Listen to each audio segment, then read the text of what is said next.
नमस्कार साथियों, मैं केपी यादव, पीजीटी इतिहास, जवाहर नवोदय विद्यालय ललितपुर।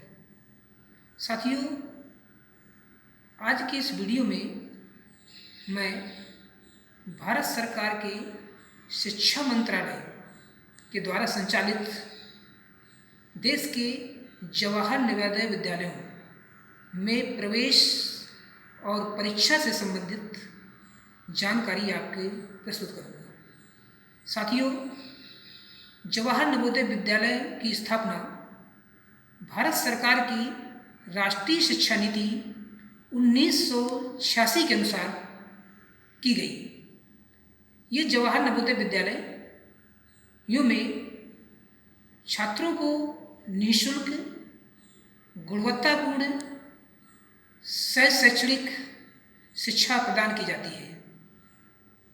जवाहर नवोदय विद्यालयों में CBSE अर्थात केंद्रीय माध्यमिक शिक्षा बोर्ड की परीक्षा में छात्र सम्मिलित होते हैं।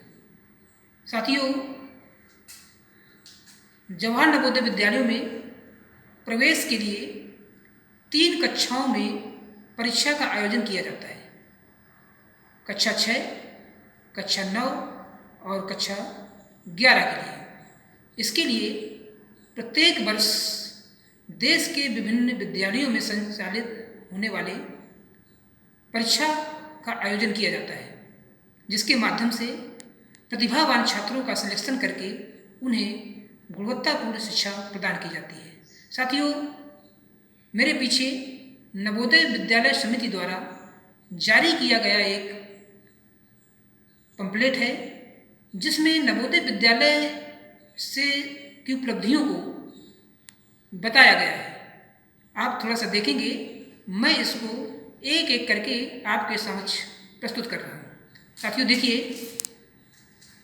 ये नवोदय विद्यालय समिति द्वारा एक पंपलेट है, जिसमें बताया गया है कि सत्र 2025-26 में प्रवेश के लिए जारी किया गया जो सूचना है।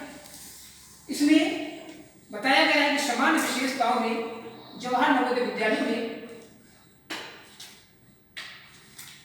हर जिले में सह शिक्षा, आवासीय, बालक एवं बालिकाओं के लिए अलग अलग छात्रावास की सुविधा है। निःशुल्क शिक्षा, भोजनालय, छात्रावास की सुविधा दी गई है।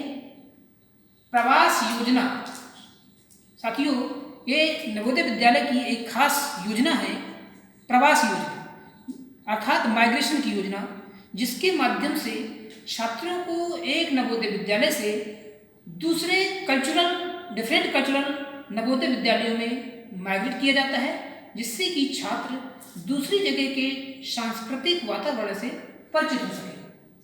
साथ ही खेलकूद, NCC, स्काउट एवं गाइड, NSS आदि गतिविधियों का भी इसमें संचालन किया जाता है।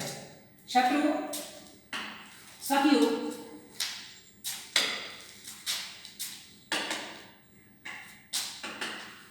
गुणवत्तापूर्ण शिक्षा पर विशेष जोर दिया जाता है।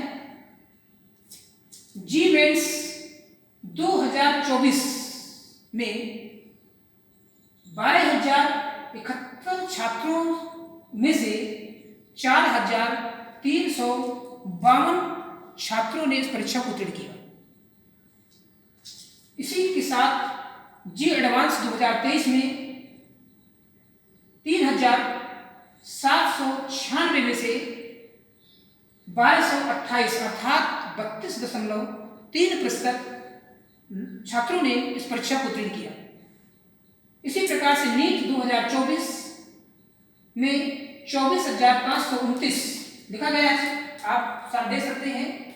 24,322 में से 19,183 81.8% विद्यार्थियों ने नीट परीक्षा में उत्तीर्ण किया। बोर्ड परीक्षा 10th और 12th 2023-24 में जवाहर नवोदय विद्यालय का परिणाम देश के संचालित समस्त विद्यालयों में सर्वश्रेष्ठ रहा, जिसमें से कक्षा 12वीं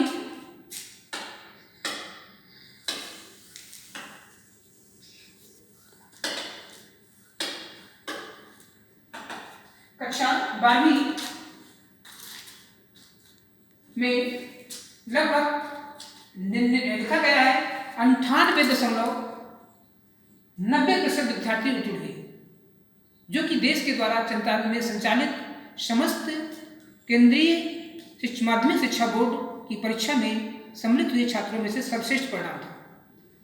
साथियों, अब मैं आपके समक्ष जवाहर नवोदय विद्यालय समिति द्वारा जारी किया गया एक प्रॉस्पेक्टस, जिसमें कि प्रवेश और परीक्षा से संबंधित नियम है, वो ओपन करूंगा, जिसमें आपको एक एक बिंदुवार आपके समक्ष में चर्चा करूंगा।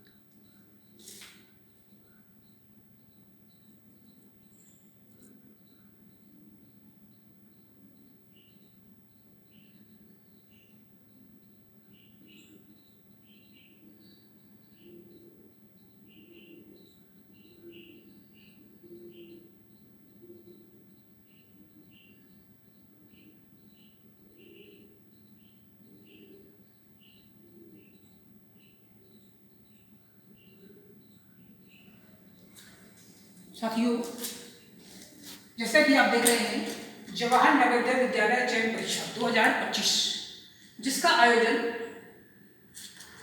जो ऐसे विद्यालय जिनमें छुट्टियां गर्मियों में होती हैं, उनमें परीक्षा का आयोजन शनिवार 18 जनवरी 2025 को किया जाएगा, जबकि ऐसे विद्यालय जिनमें छुट्टियां शीतकालीन होती हैं, उनमें 12 अप्रैल 2025 को किया जाएगा। इसमें लिखा गया है कि कौन कौन से विद्यालय ऐसे हैं जो समर बाउंड हैं और कौन से ऐसे हैं जो विंटर बाउंड हैं। अर्थात समर बाउंड का मतलब इनमें समर में छुट्टियां होती हैं, जैसे कि आंध्र प्रदेश, असम, अरुणाचल प्रदेश, बिहार, छत्तीसगढ़, जो गोवा, गुजरात, ये ऐसे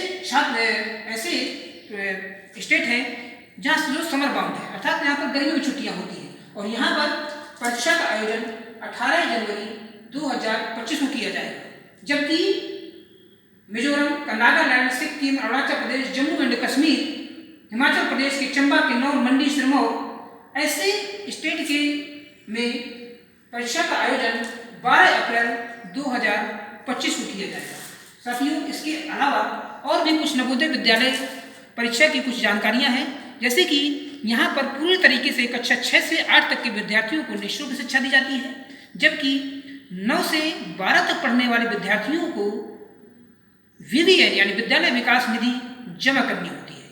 लेकिन इस विद्यालय विकास निधि में जो ऐसे छात्र छात्राएं जिनके अभिभावक सरकारी सेवा में नहीं है, उन्हें 600 रुपये, और जिनके अभिभावक सरकारी सेवा में कार्यरत हैं, उनको 1500 रुपये विद्यालय विकास निधि के रूप में जमा करना होता है, जो छात्र 9 से 12 तक की अध्ययन कर रहे हैं। लेकिन यहाँ पर अनुसूचित जाति, अनुसूचित जनजाति, दिव्यांग छात्र छात्राएं, इनको लिए कोई भी विद्यालय विकास निधि का प्रयोजन नहीं है, उनको निःशुल्क शिक्षा प्रदान की जाती है। साथियों, कुछ बातें और परीक्षा से संबंधित जानकारी आपको दूंगा मैं।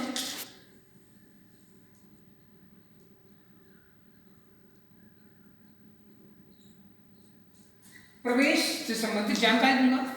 छात्रों को प्रवेश के समय कुछ चीज़ों का खास ध्यान रखना चाहिए, जैसे कि अपना फॉर्म भरते समय जानकारी रखना चाहिए। जैसे कि इसमें लिखा गया है कि जो फॉर्म भरते हैं, उस फॉर्म में निर्धारित प्रारूप में प्रधानाध्यापक द्वारा सत्यापित प्रमाण पत्र पर अभ्यर्थी उल्लेखित पूर्ण विवरण दे।